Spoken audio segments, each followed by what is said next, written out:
રાજકોટમાં નવજીવન વિકલાંગ સેવાશ્રયના લાભાર્થે ત્રીજા વર્ષે ભવ્ય નાઇટ ક્રિકેટ ટૂર્નામેન્ટનું આયોજન કરવામાં આવ્યું છે. હળવદ અને કચ્છમાં છેલ્લા 35 વર્ષથી કાર્યરત આ સંસ્થા અંતરિયાળ વિસ્તારના મનોદિવ્યાંગ અને ફિઝિકલી ચેલેન્જડ બાળકોને આત્મનિર્ભર બનાવવાનું ઉમદા કાર્ય કરી રહી છે. આ ટૂર્નામેન્ટમાં સૌરાષ્ટ્ર કચ્છની 16 ટીમો ભાગ લઈ રહી છે, જેનો મુખ્ય હેતુ દિવ્યાંગો માટે સાધન સહાય અને જનજાગૃતિ લાવવાનો છે. નો પ્રોફિટ નો લોસના ધોરણે ચાલતી આ સંસ્થા દ્વારા અત્યાર સુધી અનેક બાળકો તાલીમ મેળવી આત્મનિર્ભર બન્યા છે. આ રમતગમતના મહોત્સવ દ્વારા દિવ્યાંગોના જીવનમાં પ્રકાશ ફેલાવવાનો એક સ્તુત્ય પ્રયાસ કરવામાં આવ્યો છે. નવજીવન વિકલાંગ સેવાશ્રયના ટ્રસ્ટીઓએ અબતક મીડિયાની મુલાકાત લઈ વિશેષ માહિતી આપી હતી. છેલ્લા સાહેબ 25 વર્ષથી ચાલી રહ્યો છે અને મૂળ આશય એવો હતો કે અગરિયા ક્ષેત્રમાં ખાસ કરીને દરિયાઈ પટ્ટી ઉપર જે લોકો આપણા ભારત દેશના સૌથી ગરીબી નિમ્ન કક્ષાની ક્ષેત્રમાં જો કોઈ વ્યક્તિ હોય ગરીબી ક્ષેત્રમાં તો એ અગરિયા છે.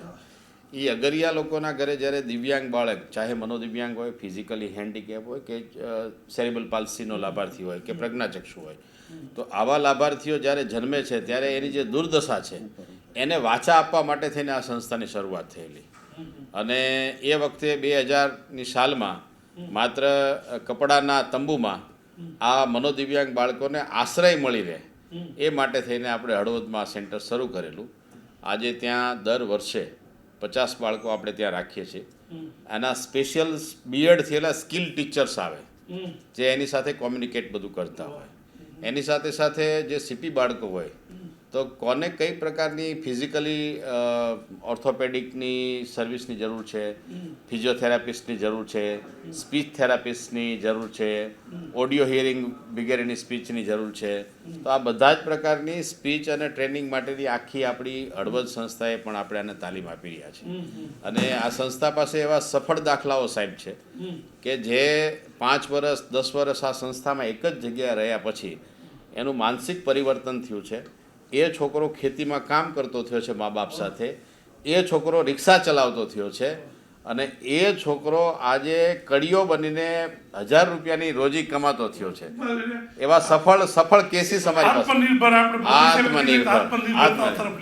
અને સૌથી મોટું અમે ગઈ દિવાળીએ સાહેબ કામ કર્યું, જોકે અમે તો ઘણા સમયથી આ કામ કરી રહ્યા છીએ. મનોદિવ્યાંગ બાળકોને છે ને તમે કોઈ પણ કામ આપો ને તો એ રુચિયુક્ત કરે. બહુ રુચિ છે.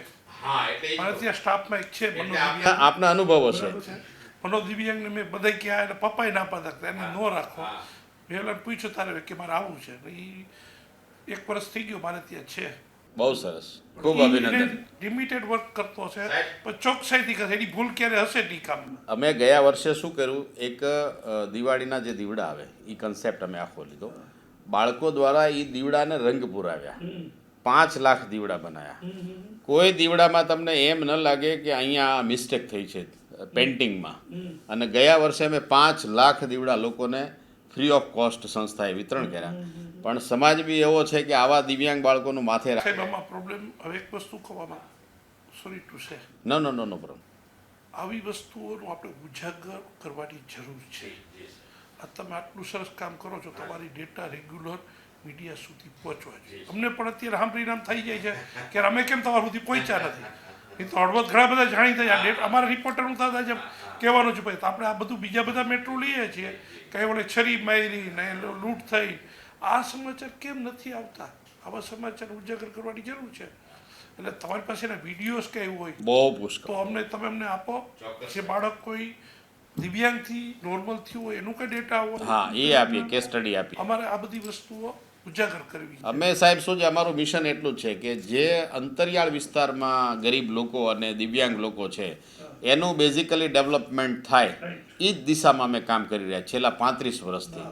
ચાહે કચ્છમાં અમે કામ કરીએ છીએ તો ગરીબી રેખા નીચે જીવતા લોકોના બાળકોને એજ્યુકેટ કેમ કરવા, નો પ્રોફિટ નો લોસમાં અમારી સ્કૂલો ચાલે છે. હોસ્ટેલ સુવિધા સદંતર ફ્રી ચાલે છે. આ મોંઘવારીમાં પણ 1 રૂપિયો ચાર્જ નથી લેતા. દર વર્ષે 100-150 બાળકો રહેવું, જમવું, નાવું, ધોવું, કપડાં લતા બધું ફ્રી દાતાઓના સહયોગથી. અને એ લોકો પાસે 500 રૂપિયા માત્ર ટોકન ચાર્જથી ઇંગ્લિશ મીડિયમ અને ગુજરાતી મીડિયમ એજ્યુકેશન પણ આ સંસ્થા આપી. વાહ વાહ, સરસ, સારું કામ. કચ્છમાં પણ અમે એટલું જ સુંદર કામ કરીએ અને અત્યાર સુધી સાહેબ આપણી શરૂઆતમાં બાળકો મા બાપ સોંપતા હતા કે સોંપે અત્યારે એની ચિંતા શું હોય ને એ કેવી રીતે તમારી યારે કોમ્યુનિકેટ કરતા હોય? એ લોકો જનરલી શું આવે ને ત્યારે કોઈ પણ એક વસ્તુ છે કે ભલે ગાંડું ઘેલું કે સામાન્ય બાળક હોય તો મા બાપની હંમેશા બાળક પ્રત્યેની ચિંતા અવિરત હોય, એમાં તો કોઈ શંકાને સ્થાન નથી. પણ જ્યારે એ આવે ત્યારે કે અમારી સાથે જ્યારે વાર્તાલાપ કરે કે સાહેબ અમારું બાળક છે, અમે કોઈ દી મૂક્યું નથી, આની સાર સંભાળ રાખજો. એટલે મેં એને એવું સમજાવી કે બેન આ તમારું ઘર જ છે, તમને એવું લાગે ને કે મારે મારા બાળકની મુલાકાત લેવી, ગમે ત્યારે તમારે આવીને છૂટ, અડધી રાતે તમે આવશો તો તમને તમારા બાળકની મુલાકાત કરવા દો.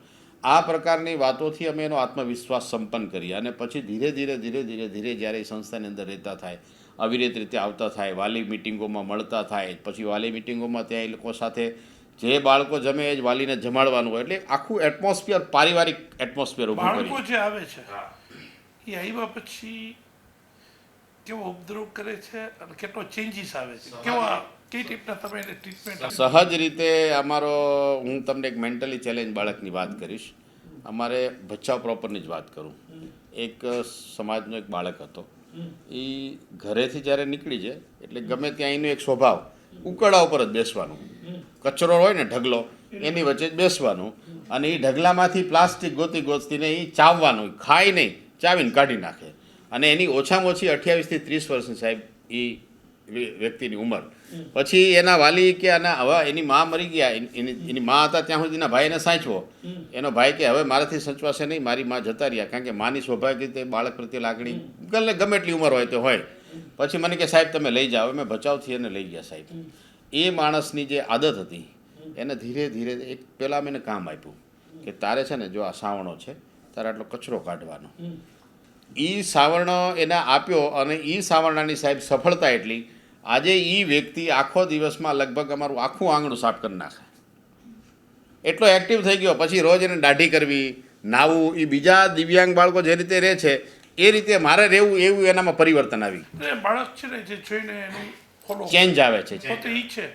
અમારા એક છોકરો છે, બીજા લોકો લવાજમ કરવા જોઈએ તો એ કે સાહેબ મારે લવાજમ કરવું, એને ગયા વર્ષે એને 3 લવાજમ કરે કરી આવે. અમારે મેં નાનો પાડ બીજા કે યાર તમે આ મેગુજ ના, એની ઈચ્છા છે ને લેટ્સ ટ્રાય, બરાબર, એને કરવા દેવું છે. સાહેબ અમારી એક ક્લિપ છે દિવ્યાંગ સંસ્થાની, અમારી સાહેબ ક્લિપ બનાવી છે કે પહેલેથી માંડી એ અમને આપજો. હું તમને બીજું કહેવા માંગુ છું કે આવો સરસ પ્રોગ્રામ કરો છો તો થોડોક તમે અમને અગાઉથી જોડાવી. મેં પણ તમારી સાથે મને આ છે તો રાજકોટના માધવરાવ સિંધિયા સ્ટેડિયમ આપણે સારામાં સારું આયોજન કરી શકતા હતા. સિટી વચ્ચે થાય, બહાર થાય, ઘણો ફેર પડે છે. તમે આટલી મહેનત કરો છો તો એને 4 ચાંદ તો લાગવા જોઈએ. રાજકોટમાં આવી સરસ આયોજન થતું હોય તો પબ્લિકનો અને લોકોનો અને બધાનો ઉત્સાહ, અધિકારીઓનો બધાનો આવવો જોઈએ અને બધાની ઈચ્છા થવી જોઈએ કે મારે એક વખતે જવું છે, થોડી બેસવું છે. હું કહીશ જ, પણ આવું શું છે થોડુંક બિફોર ટાઈમ પ્લાનિંગ હોય. હવે આપણી પાસે 3 દિવસ છે, પછી 100% મેસેજ આપી છે. ઓલું આપણે આયોજન કેવી રીતે કરીએ કે એને સામેથી કહેવાનું બંધ, આપણે કંઈ નહીં આવે એટલે કે એને સામેથી મેસેજ આવવો જોઈએ કે મને ઇન્વાઇટ કરો તમે. એ મજા છે ને જુદી છે. એને અધિકારની ઈચ્છા થઈ મારે જવું છે, એ વાત આવે ને, સાહેબ અમે ઇન્વાઇટેડ જે છે બધાની સામે, કારણ કે આટલી મહેનત કરો છો ને તો આગળ આવી વસ્તુઓને વધારે પ્રોત્સાહન મળે. તમે આટલું બધું મહેનત કરી કે આ વસ્તુ બહુ નાની નથી, આ હેન્ડલ કરવું બહુ અઘરું છે, બહુ ટફ છે.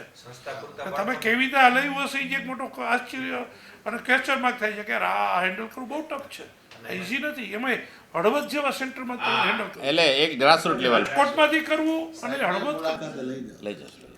આવી 100% આવીશ. એક આયોજનમાં જ આપને ખાસ બોલાવું. અને સાહેબ સમગ્ર ગુજરાતમાં પાછું કામ, પાછું વૃદ્ધોને કોઈ પણ પ્રકારના સાધનની જરૂર હોય, દાંતની જરૂર, ચશ્માની જરૂર, આ પગના પટ્ટાની જરૂર, કમર પટ્ટાની જરૂર, ટોયલેટ સીટની જરૂર, વ્હીલચેર જરૂર, એ બધું બરાબર. આજે તમે કરો છો ને એ નંબર 1 છે.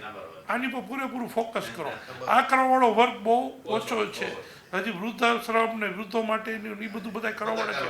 આને બહુ ઓછું લોકો સ્પર્શે છે. અમારી સંસ્થામાં હે ને સર 15 શિક્ષકોનો સ્ટાફ છે, બધા સ્પેશિયલ. મધર ટેરેસા હોમ કદાચ તમે ગયા છો દૂધસાગર રોડ પર રાજકોટમાં, એક વખત અંદર જીયાઓ, બરાબર, આપણે જોઈ ન શકીએ એટલું સરસ રીતે લોકો સાચવે છે.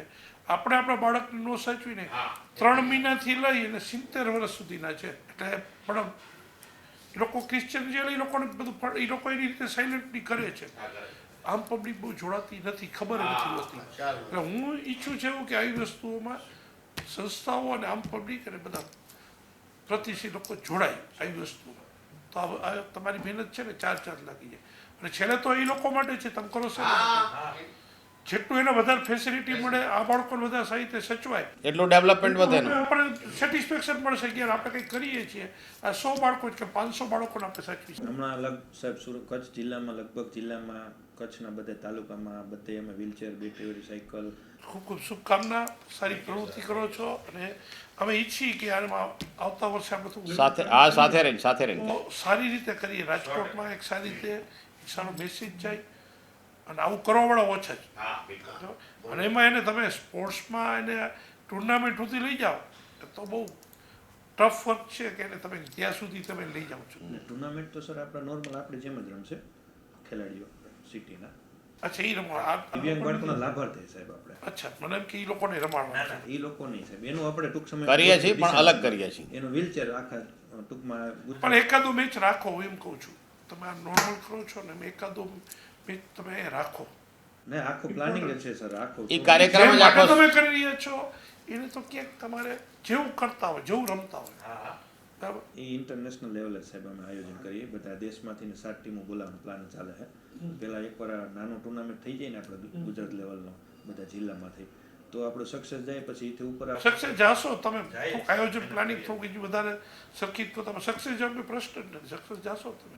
ત્યારે માધવરાય સંધ્યામાં જ પ્લાન છે સાહેબ આપણે કરવાનો ટુર્નામેન્ટ અને કરવાનું છે એ ટૂંક સમયમાં આવશે આપણો પ્લાન એમ.